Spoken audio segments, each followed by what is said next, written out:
Well, this is an incident from the late 70s, back when I was ski patrolling on Whistler. And I was actually the head of the ski patrol at the time. I didn't like this situation above us on North Face High. We'd had a lot of snow. We'd had a couple of feet of snow, so things seemed to be really loaded.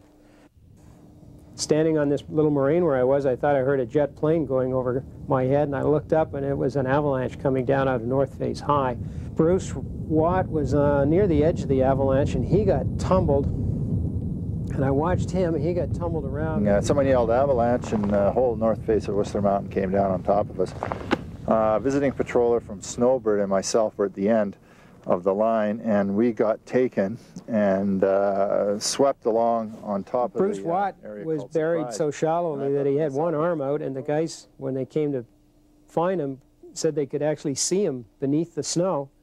Yet Bruce said that he struggled like crazy to try and make an air pocket for himself. And he said he couldn't move anything underneath that snow. He said he was like being encased in concrete or something. He said he was. And luckily, one of the fellows on the team came over and dug me out to my head right after it happened. So he said to me, you know, the other guy's totally buried. You know, what should we do? And I said, get me out of here, because you know I was really scared and struggling. And John Hetherington was doing a grid search with peeps.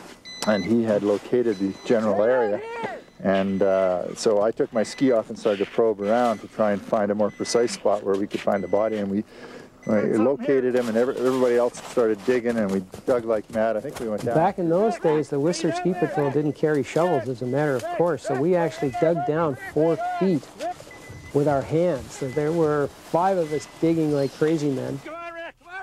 It was 7 minutes.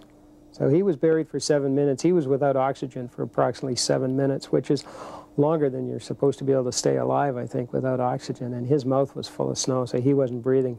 He said afterwards that he was on his way out and that he'd resigned himself to die, and he was gone unconscious, and he was quite surprised to come back to life again.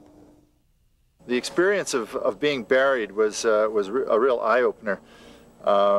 We were so lucky that we found Rick in time, and he's okay. But that made us feel mortal. And the lesson that I'd been told years before was the avalanche doesn't recognize you as an expert, and that's so true. You can have all of the knowledge in the world, but you just can't figure it all out all the time. And so that made me think that we needed a way to kind of have a backup.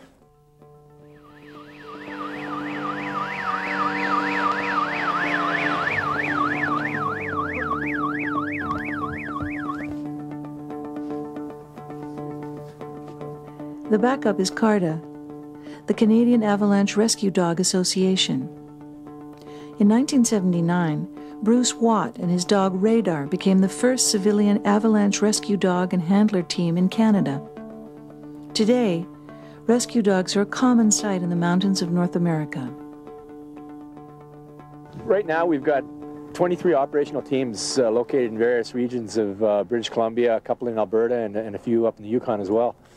Our goal is to save lives, save people buried in avalanches. And one day, we haven't had a live recovery yet in Canada. There's been 2 in the States, but it's just a matter of time. More people are skiing in the mountains. We're getting more teams trained to respond, and it's a matter of time we'll have a live recovery sooner or later. In Europe, they've been using dogs for over 50 years, and they have live recoveries pretty much on an annual basis because they can get there quick enough.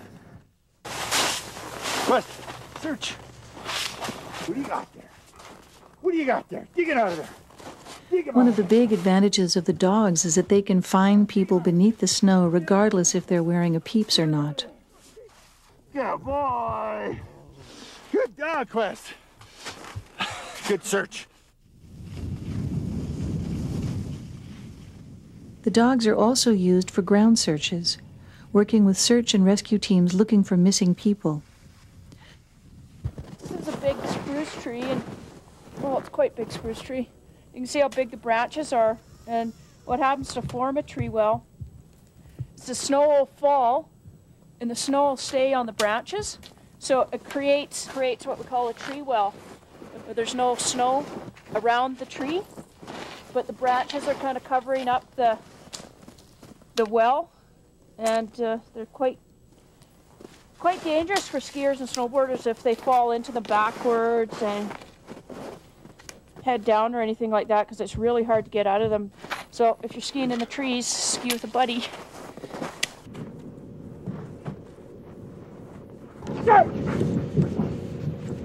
Just a month before this interview, Yvonne and Cisco found a snowboarder in a tree well. He was just outside the ski area, 100 meters from a boundary rope. But he was by himself, and when he fell into the tree well, no one heard his calls for help, and he died. It's the second victim Cisco has found in 2 years. You know, dealing with stuff here, sometimes you wonder, you think everybody's out here just to have fun, and then one little slip up and boom, and you think, wow, was that worth it? But I had a hard time with this guy over at Blackcomb. It just kind of, the other search, I think a lot came back to me, and I thought, oh, God, why? But then it's just like, well, it's part of life in the mountains, and that's it. That's the only way you can look at it. It's not fair. It's not anything, and people are out here to enjoy themselves, and sometimes, you know, it could be their mistake. It could be just, it was their time to go. That's it. It's life in the mountains.